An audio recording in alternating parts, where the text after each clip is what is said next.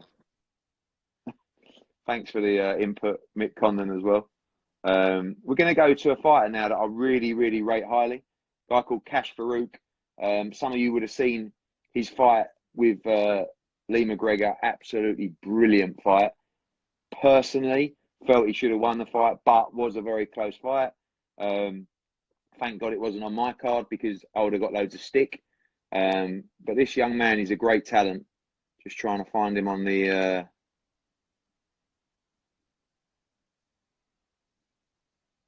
There he is. We're bringing the man, was due to fight in Newcastle on April 4th. That fight hopefully taking place on June. But how's things being in isolation? I know you love the gym. You always like to learn. You always like to make those road trips. Right, we're giving it another crack.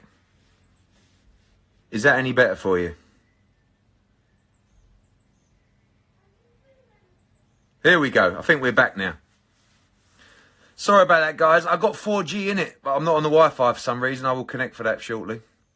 Kash Farooq, let's bring you back into the game, my friend.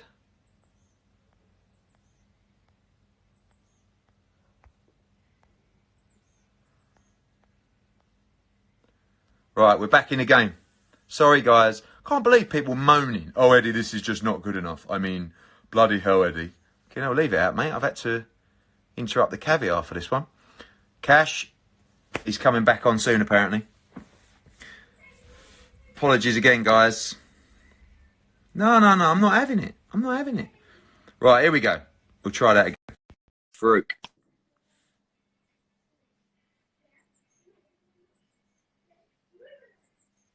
Here we go.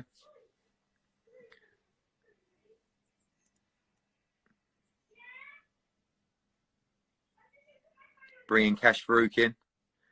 Maybe this is, I think still we should blame Kash, because now I'm waiting to connect him.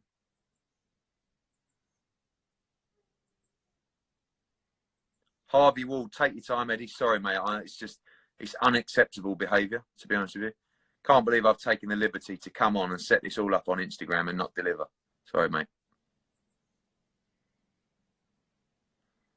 Still waiting to connect for Kash Farooq.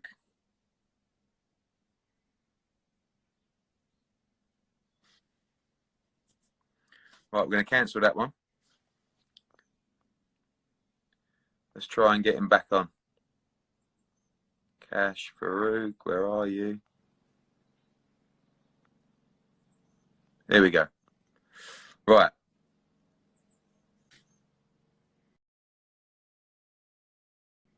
Going back to that question, obviously, for you, someone loves to travel around, get those hard spars in. What have you been doing? We've just been, what do you call it, taking over, just been training at the time, and you know what I mean, and runs and that. You can't really do much, to be honest. Mate, listen, I know you're not the best looking geezer in the world, but we don't want to see your computer. Flip that screen. That's all right. Oh, my back's, sorry. There you go. All right, can you see me now? Obviously, April 4th for you was the date. We hope that fight's going to take place at the end of June. For you, I think you're a little bit of a hidden gem in that everybody in boxing knows about you. Some people don't know about you yet in the casual fans. Tell us a little bit about Kash Farooq, the background, your story, and of course, how you got to where you got to.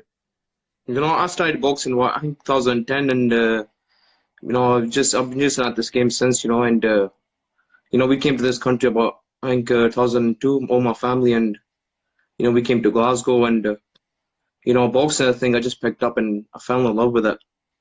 Right. We talk about that last fight against Lee McGregor. Fantastic fight. I know you felt like you won that fight as well. Love to do it again. Great fight for Scottish boxing as well. Yeah, no, definitely. I think I would love to have it maybe end of this year or maybe beginning of next year, but it just depends on when this coronavirus goes away and, when boxing gets back to normal, because I've not been in the ring since November, so, by the time I get in the ring, it will probably be in June, or maybe in July or August, so it'll still be a while, and I'll be out the ring about 8 months by the time I get back in the ring, so, I would ideally like it end of this year. I would like a fight before it happens, maybe a fight or two before it happens, and, I know Lee's interested as well. Obviously, that fight was British and Commonwealth Championships. You lost on the night, but there is a line of thought that you're looking at levels much beyond that. Maybe obviously European title as well. And of course, the goal is a lot of people feel you can become a world champion. Definitely. I think if McGregor fight doesn't happen, I would like to obviously work my way up the rankings. If I get a crack at the European, that'll be great for me. If I get up the world rankings, I'll be really happy. I think the other man to help me get up the way I did. Some of these governing bodies, these world champions, at every weight class right now, just so difficult. And of course, in your division, maybe none so difficult than the monster Inoue. Great fighter, and obviously, probably by the time you're looking to fight for world titles, he might be on his way up to maybe super bantam or even feather. Definitely. And obviously, I've still got a few maybe years or maybe a few years before I get up there to world level, but I'm just gonna work my way up, and at this moment, because I've only been boxing for the last 10 years, and I've just hit the British scene last 2 years, so obviously I've passed that, and I was just on my way, taking a step at a time, and getting the right fights at a time, working my way up. Tell us about what your thoughts are on the importance of great sparring. We know that you've got a reputation for travelling everywhere to get that great sparring. Everywhere you go, people talk so highly of you, but I know that you're a student of the game, and something that you think that is really important to your development is those spars. Yeah, no, definitely. I think sparring's the closest thing to a fight. You need to get good sparring no matter what. You need your comfort zone. Sometimes, obviously, you're not gonna get a spar your way. You need to have that one to learn where you are, and in your career, and you need sometimes go through some of the hard spars and not take a doing, but obviously, being tough spars to pick up small things. We'll go back in the gym and work on it, and you can't always have spars your own way. Because you're not gonna learn like that. You'll always be in the same level. So you always need to go your comfort zone, get good sparring, because it's the closest thing to a fight, Well, listen, massive future for you, my friend. And obviously, April 4th was your date in Newcastle. I want you to fight in Newcastle, mate, because I cannot tell you the atmosphere. The fans are incredible in Newcastle. So we'll be back soon with a date. And a quick message for the fans out there, obviously for the public, for fighters, tough times. No, I think you just need to stay patient. Obviously, right now, you need to get this coronavirus out the way first. That's the most important thing. You can't be stupid. Going about. Just take your time. Be patient, and things will get back to normal. Good man, Kash Farooq. I'll see you as a future world champion. We look forward to seeing you on the Matchroom shows and Sky Sports and The Zone. Take care of yourself, my friend. We'll see you soon. Cheers, mate. Bye. Live TV, of course.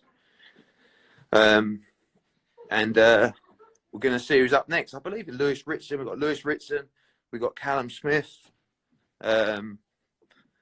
We've got others as well joining us.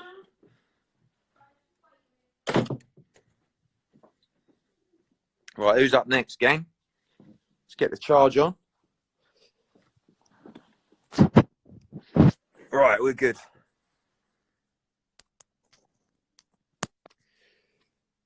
Right, we're all good. We're charged. Right, who's next? Matchroom. Who we got? Who's standing by? Lewis Ritson. I see you. I see you. I see you. We're adding up Lewis Ritson. Obviously on that same show as well. April 4th. We're supposed to be fighting Miguel Vasquez.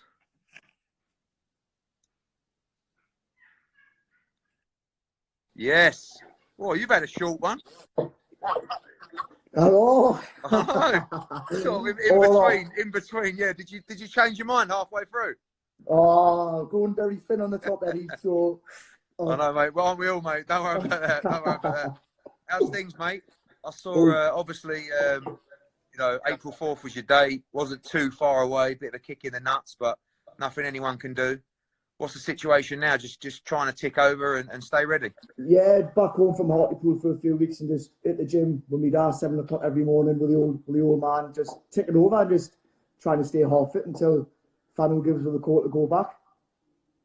Josh Kelly, he said something quite interesting where he was saying about he had such a good camp and it was such a big fight for his career. It almost feels like he's got to have another camp for that fight. But I understand that. But it's for me, you just don't know whether. I mean, you're scheduled to fight June 27 at the moment, so that's the date that's got to be in your mind. But you just got to stay ready, haven't you? Because one thing you can't afford to do is to need another 10 or 8 week camp once we know everything's back to normal. Yeah, well, that's the thing, the dates they'll soon be, they'll come thick and fast. So, it's like you say, we need to make sure we're staying ready, staying fit. And then when you give us the date, we're ready to go. Miguel Vasquez, the opponent next time. Good fighter, obviously. We saw him at 135. He was like so widely avoided. I remember he wanted to fight Ricky Burns when we had him, and I was thinking, blimey, this is a tough fight. It was a unification fight at the time, but no one really wanted to fight him. I feel like he's changed his style up a little bit to become a little bit more entertaining. He's more engaging now, and up at 140, he makes a good fight.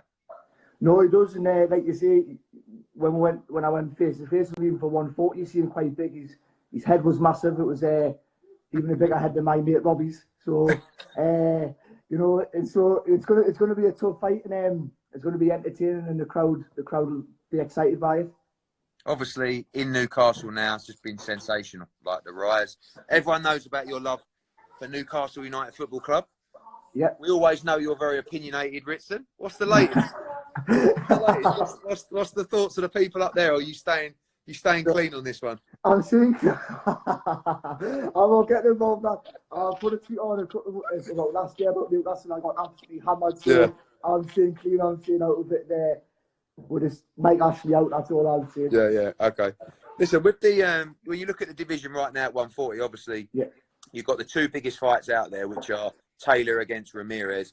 I really put the other one we've made, which is Prograis against Hooker, in that list as well. I think that's an important fight for the division as well. Your thoughts on those two fights, and who do you see winning those individual fights?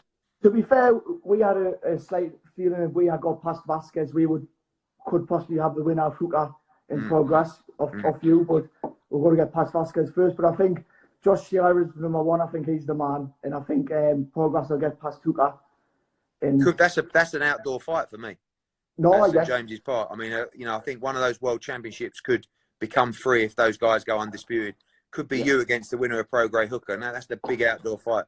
Yeah, I think with Josh Taylor now it would have definitely been, but if Prograis gets past Hooker, I think that's definitely a St James's Park fight if we can get it made, and it's one that I'll be more confident of winning.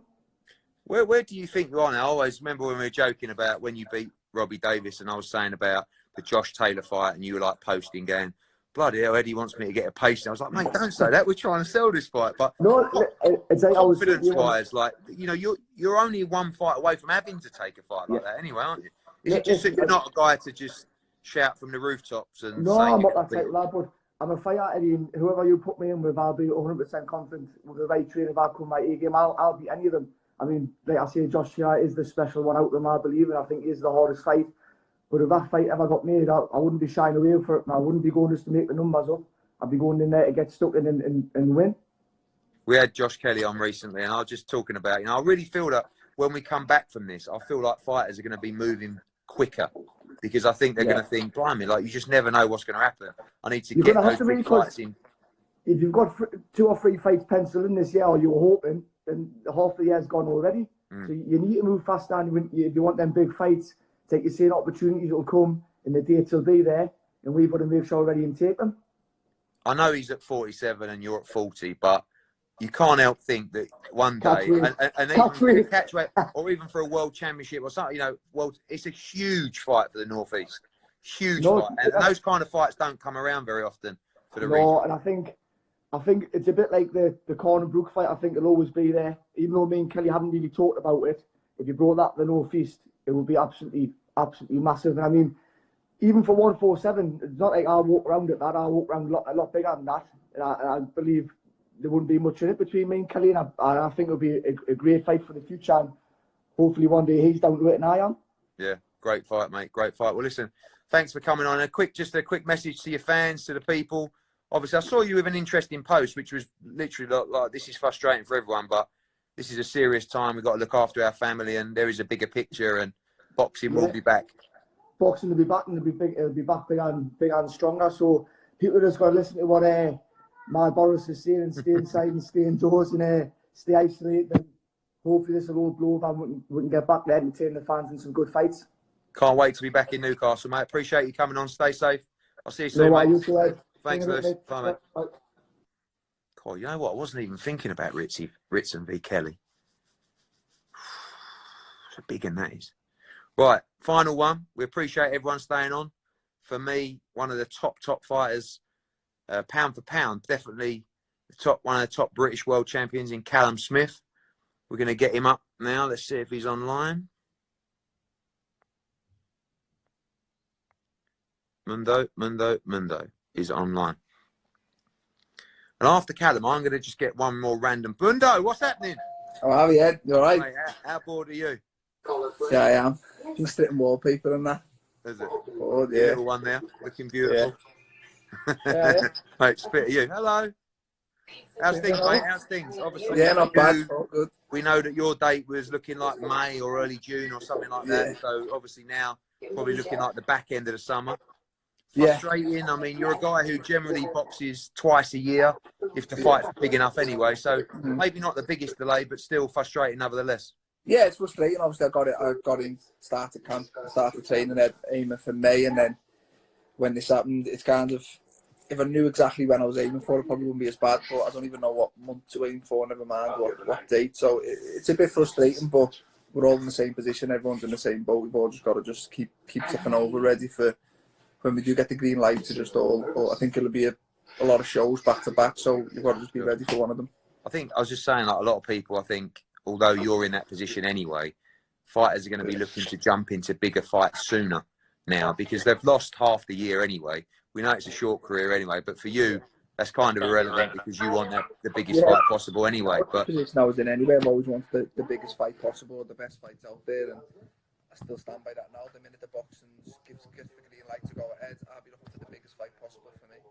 We talk about the Canelo stuff. I mean, obviously, we spoke every day during that period. It was one day you were getting it, one day Billy was getting it. Now, maybe none of you will get it. But, it's, you know, at the time, everyone was concentrating so hard on that Cinco de Mayo fight with Canelo. Now, even that one's up in smoke as well. But how was that for you? Because I know I was obviously having to update both sides and stuff like that. And I think if it's any consolation, you played it perfectly anyway. Yeah. You know, put a number together which, you know, probably undervalued you in the fight anyway, but you wanted that fight and were prepared to pay maybe less money than you thought you deserved for that. Yeah, it was a weird situation because obviously it was an exciting situation to be in. Oh, you're in a 50-50 chance of landing the biggest fight possible. It was also frustrating. It dragged on for quite a long time, but it's one of them. I didn't get the fight, but I've no regrets. I've done everything I could to get the fight. I even lowered my number to lower than what I believe they were ending up paying Billy Joe, and they never got the fight. So I just don't think I was ever getting the fight anyway. But I say it was exciting at the time being in the negotiations, but it is what it is. There's other fights out there for me. Well, before we go on to the future, I want to just go back to the last fight as well. Great fight in Liverpool with John Ryder. A lot of people didn't give him a chance in that fight. You knew it was going to be a tough fight. A lot of people thought that fight could have gone either way. You watched it back, your thoughts on the result, the performance particularly, and you know, your thoughts about that November fight. Yeah, I watched it back straight away the next day just to have my own opinion on how we want to come out saying what I thought of it when I hadn't really watched it back. And it was kind of similar to what I thought on the night. Obviously, I was massively disappointed in my own performance, but I thought the result was the right result. It was a lot closer than what it probably should have been and what a lot of people expected, but I won the fight in my opinion, and I'll still stand by that. Obviously, it's difficult not to give John Ryder the credit as well, but if you do feel like you underperformed, do you feel that was a case of, you know, a mixture of John Ryder being maybe overperforming and also you being undermotivated for that? I mean, you know, I think a bit of everything. It's hard to put your finger on one thing. Oh, there's a few things I didn't perform to my own standards, but John Ryder was very good. Probably the best John Ryder we've ever seen. So when I say I underperformed myself, it's not taking it away from John. He done what he had to do. It was the biggest fight of his career, and he turned up and he delivered, and that's all you can ask from him. I just feel the best version he beats the best version of him.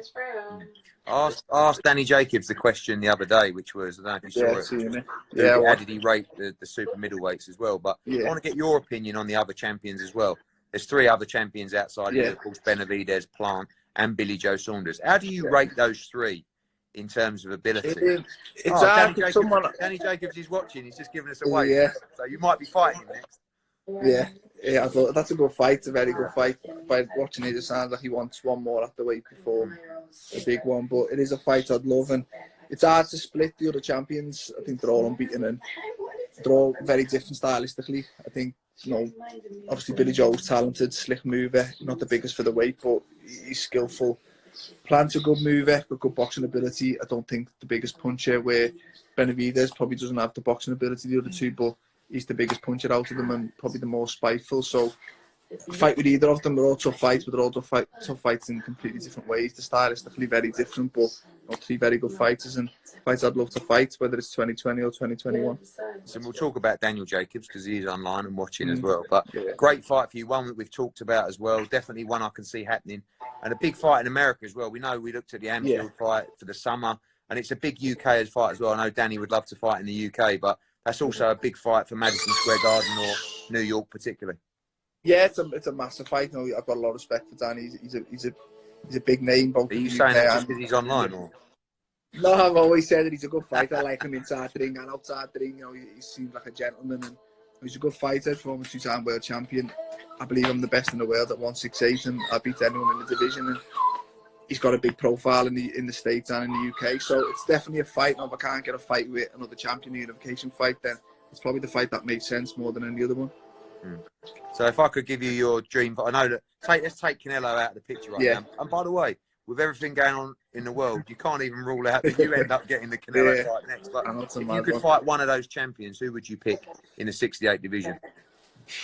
Any, whatever one can be made. They say the 3 of them are probably as good as each other. They're all good fights and they're all world champions. So I do think you against Billy Joe is a great fight for British boxing. But I do that's probably the biggest fight is domestic. But I do think you against Benavidez is a brilliant fight. I think that's an exciting fight. 2 big ones for the weight, and think it'd be a good fight to watch. That's probably the best one to watch stylistically. Well, mate, listen, thanks for coming on. Love to the family. And in touch soon. Stay ready. Stay ready. Yeah, I will do. I will. Cheers, mate. See you later.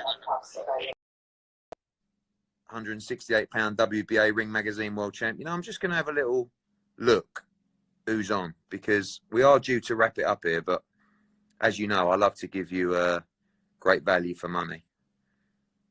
With Daniel Jacobs, obviously, we chatted with him yesterday. Who else we got on here at the moment? Do you know what? We'll give him the right to reply. I love always inviting people, because sometimes people are sitting there just in their cacks, not even ready for a live. So we're going on to Liam Beefy Smith right now. Just for I'm going to just go a couple of questions on a few random people. Beefy ain't accepted yet. You know that he's sitting there. He's now Beefy. Did you just go and get changed? What? Did you just go and get changed? No, I went offline. I went offline to come up when I popped it back on. Yeah. Listen, I just we're going to do something with you next week anyway, but I just want to get a couple of quick questions of people tuned in. We had Amir Khan on earlier, talking about a real 50-50 with you and Kell Brook. I think you said it well in the fact that you wanting Brooke is a bit like Kel wanting Amir, and he's looking at Pacquiao, and Kel's trying to fight Crawford, and risky fight for him, maybe without the reward as well.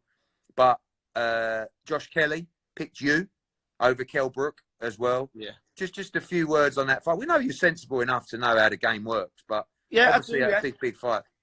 Yeah, that's why I get people saying, "Oh, he's ducking." Yeah, he's not ducking me, and he's not scared of me. He's fought Golovkin, but I do feel he's scared of losing to me.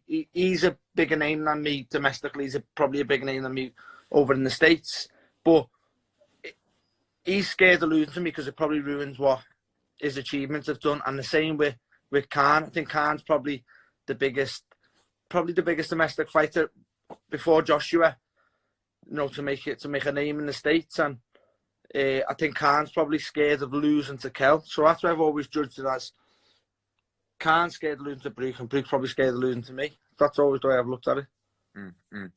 And when you talk, listen, one thing I know about you, you know your boxing inside out. Some people might not know that, but when you talk about that 54-pound division right now, it's kind of blown open, hasn't it? Like, it got to the stage where it was locked up with Jarrett Hurd, and Charlo as well. Now, particularly with Rosario and also Texiera, like few guys that, listen, and they're quality fighters as well, but definitely guys that are out there that are beatable world champs at 54.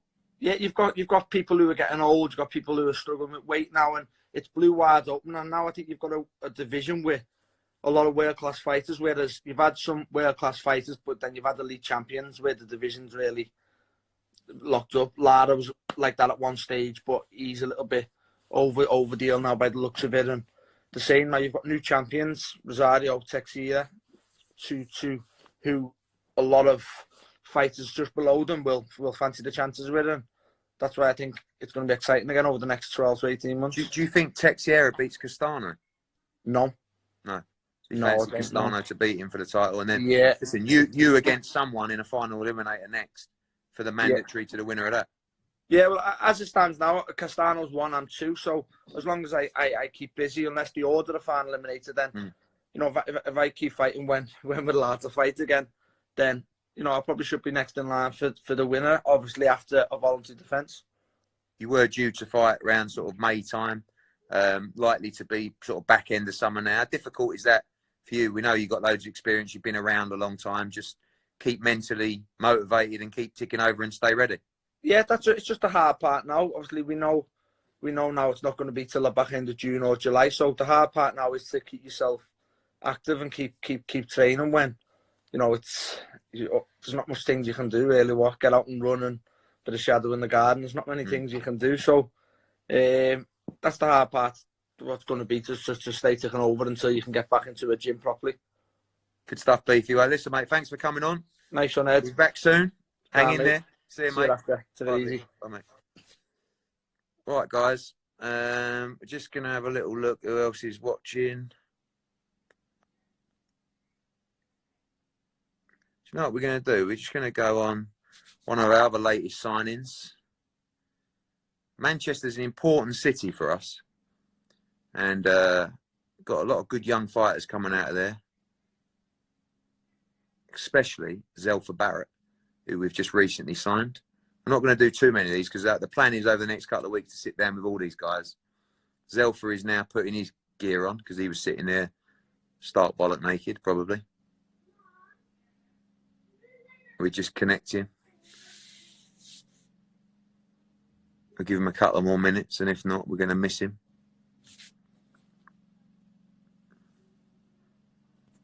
Zelfa not ready.